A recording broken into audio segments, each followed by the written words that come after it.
अस्सलाम वालेकुम नाज़रीन, मैं ज़ैनुल आबिदीन हूँ। आज एक नए व्लॉग के साथ। नाज़रीन, हमारे जो इस वक्त हुक्मरान हैं ये इंतहाई मुनाफ़क़त भरे हुक्मरान हैं।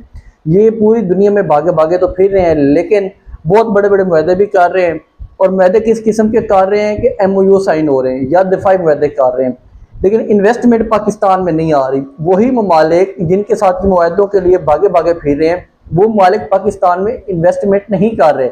वो इस वजह से नहीं कर रहे क्योंकि यहाँ पे इनकी मुनाफकत जो है, ये कहते कुछ हैं करते कुछ हैं। वही वाला रवैया इनका जो 70 सालों से चलता आ रहा है, वो आज तक इन्होंने तब्दील नहीं किया।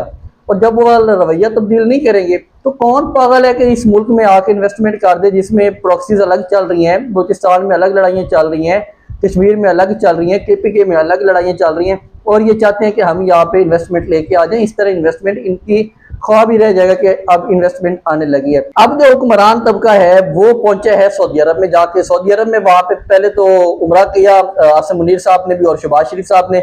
उसके बाद अब जो मुबैना तौर पर इतलात आ रही हैं कि जो तुर्की के सदर रजब तैयब उर्दगान है, वो भी वहां पे पहुंचने लगे हैं सऊदी अरब में।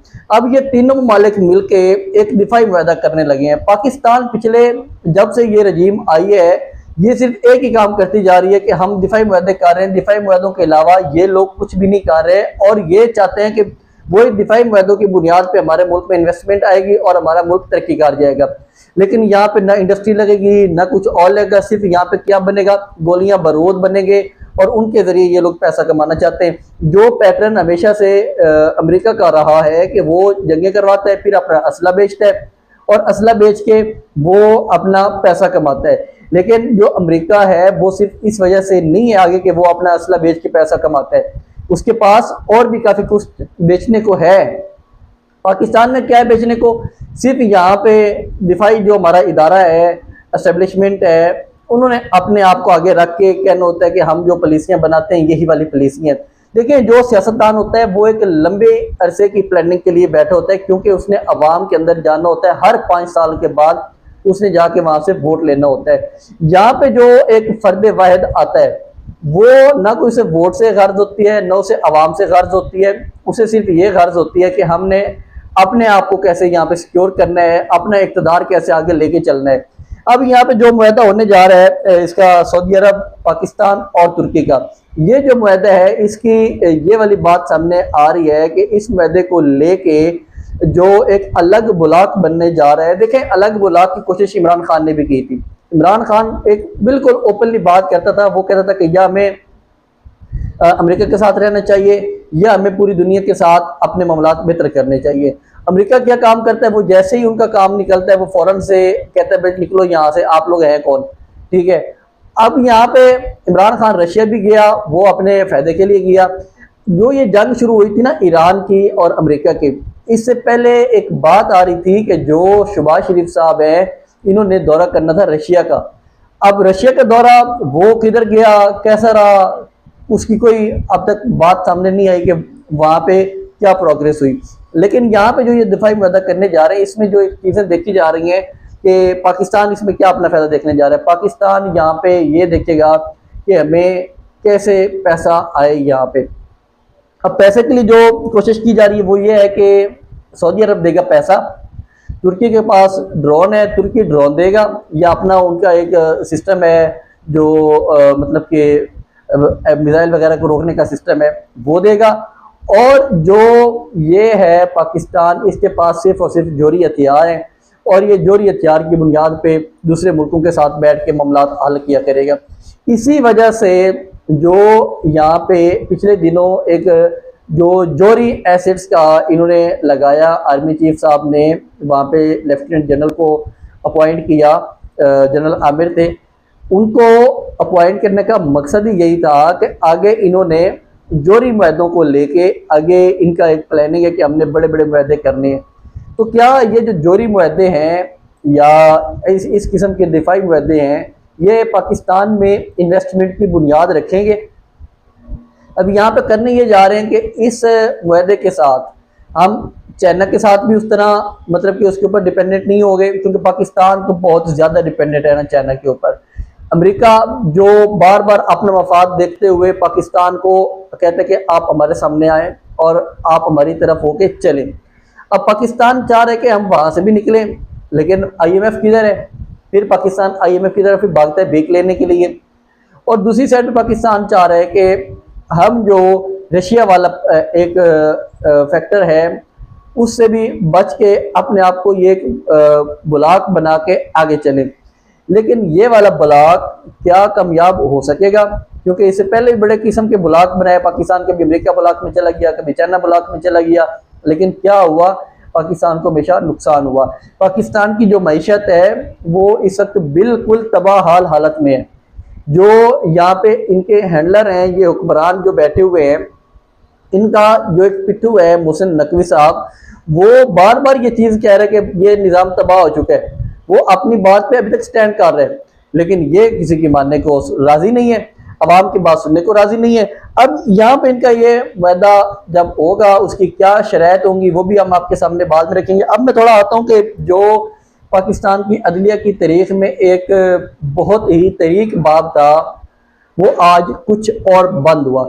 जो जस्टिस काजी फैज ईसा की बाकियात में से अभी और भी बाकियात अंदर पड़ी हैं, लेकिन जो सबसे बड़ी बाकियात में है वो थी जस्टिस मुसर्रत हिलाली। अब जस्टिस मुसर्रत हिलाली आज हो गई है रिटायर। इनके जो फैसले हैं हमने तो काफ़ी देखे, हमें कोई फैसला नज़र नहीं आया जो इन्होंने खुद रिटर्न किया हो और रिपोर्टेड जजमेंट इनकी वेबसाइट पे पड़ी हो। इनका सीन ये होता है कि इनके जो किरदार में है, जो इन्होंने अवाम के साथ ज्यादती की है, जो अवाम के खिलाफ फैसले दिए, वो इनके काफ़ी नुमाया हैं। उनमें सबसे जो बड़ा इनका फैसला बल्ले का निशान छीन लेना, उसके बाद जो मखसूस नशिस्तें थी वो छीन के बाकी पार्टियों में बांट दी, वो भी ये उस बेंच में शामिल थी। उसके बाद जो फौजियों का फौजी अदालतों में सिविलियंस का ट्रायल होना था उसमें भी ये पेश थी। तो ये जो इनका एक मुकम्मल तौर पे किरदार रहा एक घटिया किस्म की अदालती तरीक का, वो मुकम्मल तौर पे अब बंद हो चुका है। आज वो बिल्कुल रिटायर हो चुकी हैं और जो काजी फैज़ ईसा की जो मिस्टर डोनट थे काजी फैज़, उनकी बाकियात में से ये बहुत बड़ी बाकियात थी जो आज बिल्कुल बंद हुई। अब बात यहाँ पे ये है कि ये जो मुकम्मल तौर पे पाकिस्तान में इस अदलिया का कोलैप्स है, इसमें जो किरदार निभाया गया वो मुसर्रत हिलाली का भी बहुत ज़्यादा था। क्योंकि अगर ये लोग वो नशिस्तें ना देते तो 2/3 मेजोरिटी ना आती और ना 26वीं 27वीं और अभी आगे तरमीमें आनी है सुबह के हवाले से 28वीं, तो ये वाले जो पाकिस्तान के साथ एक खिलवाड़ हो रहा है ये ना होता। अब अगर खिलवाड़ हो रहा है या आगे जो कुछ भी होगा तो ये इसका मूजब है। बिल्कुल अवाम इन्हें जो एक मैं अब वो अल्फाज नहीं कहता कि किस तरह याद रखेगी। तो ये जस्टिस मुसर्रत हिलाली अब रिटायर और साबिक हो चुकी हैं। ये इनकी बादशाही थी, यहाँ पे बैठ के इनकी अच्छा मैंने इनके जितने भी इनकी लाइव कवरेज देखी है ना, मुझे समझ नहीं आती थी जो इनके सवाल होते थे, अजीब इलॉजिकल सवाल कि पता नहीं ये लोग वहां पे पहुंच कैसे जाते हैं इतने बड़े मसले के ऊपर। बिल्कुल इलॉजिकल सवाल जो एक आम शहरी था वो कहता था कि यार ये किस किस्म के सवालात कर रही हैं। जस्टिस मुसर्रत हिलाली बैठ के ये भी ख्वाब देखती नहीं है कि मैं भी आईनी अदालत में जाऊंगी, वहां पे 63 साल के बाद रिटायर हो जाऊंगी। लेकिन निज़ाम को भी पता था कि ये कितनी एक कॉम्पिटेंट औरत हैं या कितनी कॉम्पिटेंट जज है, तो इस वजह से उन्होंने कहा भाई ये वापस ही जाएं तो बहुत अच्छा है। अब मैं ज़रा आपको बताऊं कि जो ईरान और अमेरिका का मामला है, अपना हरमस के ऊपर ईरान ने कुछ अपनी शराइत सामने रखी हैं। उनकी जो शराइत सामने आई है वो ये है कि उन्होंने कहा कि जो भी इस जंग में हमारे खिलाफ रहा उसका कोई भी कार्गो जहाज़ हम अपना हरमस से तब तक नहीं गुजरने देंगे जब तक वो हमारे नुकसान की तलाफी नहीं हो जाती। हम यहाँ से बिल्कुल भी कोई जहाज़ नहीं गुजरने देंगे। तो उसके अलावा उन्होंने कहा कि मज़ामती महाज के खिलाफ जिन्होंने कार्रवाइयों में किरदार अदा किया उनके ऊपर भी पाबंदी लगती रहेगी, क्योंकि वहाँ पर मज़ामत करता रहा ना ईरान, तो वो कहते हैं जो हमारे खिलाफ मज़ामत के खिलाफ रहा उनके ऊपर भी पाबंदी होगी। और मज़ीद उन्होंने कहा कि जिन ममालिक ने ईरान को नुकसान पहुँचाया उन्हें उस नुकसान की तलाफी करनी होगी, नहीं तो वो ममालिक यहाँ से नहीं गुजर सकेंगे। मज़ीद उन्होंने कहा कि आबना हरमज़ और खलीज फारस से गुजरने की इजाज़त नहीं मिलेगी जब तक ये वाला मामला हल नहीं होता। हुकूमत को जो मुसल्लह अफवाज के ताउन से जो भी जिम्मेदारियां संभालनी होगी, जैसे कि नेविगेशन की जिम्मेदारियां हैं या वहाँ पे जो कंट्रोल करना होता है, मुख्तलिफ जहाज आ रहे होते हैं उनको कंट्रोल करना होता है कि उनके ऊपर कोई अटैक्स ना हो, तो वो भी इनको मुसल्लह अफवाज के तामुन से संभालनी होगी। ये जो ईरान के मामलात हैं वो ऐसा ऐसा बिल्कुल अब ठप होने की तरफ जा रहे हैं। ये ऐसा ऐसा ईरान इसको कंटिन्यू तो रखेगा, लेकिन वो इतना लंबा लेके नहीं जाएगा कि इसको मतलब कि जो अमेरिका है उसको कोई बड़ा या लंबा फ़ायदा मिल सके इस मामलात में। आज इमरान खान के एक बहुत बड़ा मुखालिफ समझा जाता है हफीजुल्लाह नियाज़ी।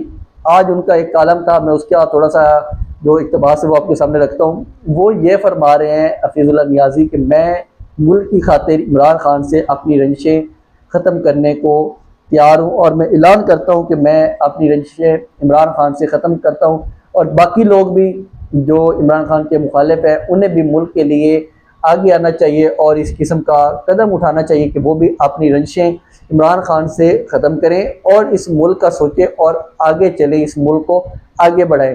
तो इस तरह इमरान खान तो नहीं टूटा, लेकिन उनके जो मुखालिफ हैं वो इतने हो चुके हैं, मतलब कि थक चुके हैं कि वो कहते हैं कि भाई अब हमारी बस हो चुकी है। मज़ीद कुछ सुहेल अफरीदी के हवाले से भी काफ़ी इतलात हैं कि वो क्यों इस किस्म की एक उनकी प्लानिंग थी, वो हम आपके साथ नेक्स्ट ब्लॉग पे शेयर करेंगे। मुझे इजाज़त दें, अल्लाह हाफ़िज़।